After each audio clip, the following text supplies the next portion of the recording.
Cargo ভিলেজে আগুনের ঘটনার রেশ পড়েছে বিমান চলাচলে। শনিবার বিকেল ৩টা থেকে প্রায় ৬ ঘণ্টা শাহজালাল আন্তর্জাতিক বিমানবন্দরে বিমান উড্ডয়ন ও অবতরণ বন্ধ থাকে, আর এতে চরম ভোগান্তিতে পড়েন যাত্রীরা। এ সময় চট্টগ্রাম সিলেট বিমানবন্দরে অবতরণ করে বিভিন্ন দেশ থেকে আসা ফ্লাইটগুলো। পরে আগুন নিয়ন্ত্রণে এলে রাত ৯টার পর শাহজালালে শুরু হয় বিমান চলাচল। আজকে শিপমেন্ট আসতে সব পুড়ে গেছে, কিছু অবশিষ্ট নেই, কিছু অবশিষ্ট নেই ভাই, আমরা পথে বসে গেছি।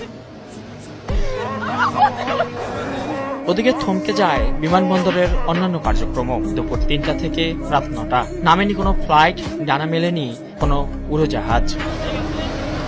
এই ক্ষতির দিনে ভোগান্তির গল্প বিদেশগামী মানুষের। কেউ সকাল থেকে, কেউ দুপুর থেকে বিমানবন্দরে বিমানের অপেক্ষায় থেকেও জানেন না গন্তব্যের উদ্দেশ্যে কখন উড়াল দিতে পারবেন।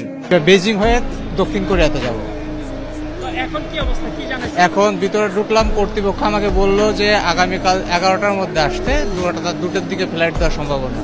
টাইম তো ওয়েস্ট হয়েছে, আর হয়রানিতে আছে বাসা থেকে আসা আবার যাওয়া। নির্দিষ্ট কোনো টাইম দিতে পারতাম না ফ্লাইট কখন হবে, তো এটা হয়তো দু একদিন মানে পরও হইতে পারে। আমাদের বিচার মেয়াদে আর কি চলে যাবে। আমরা খুবই বিলম্বের মধ্যে আছি, খুব চিন্তায়, আমাদের ফ্যামিলি খুব চিন্তার মধ্যে আছে।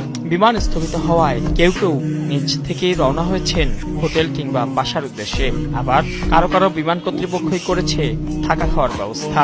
পরবর্তী ফ্লাইট বা তাদের যে ফ্লাইটটি ক্যান্সেল হয়েছে বা স্থগিত হয়েছে আপাতত, সেই ফ্লাইট কখন দেয়া হবে সেই সময়টা তাদেরকে জানানো হয়নি, এবং তারা অনেকেই এখনো বিমানবন্দরে অপেক্ষায় আছেন। অনেকেই দেখেছি যে আমরা চলে গিয়েছেন।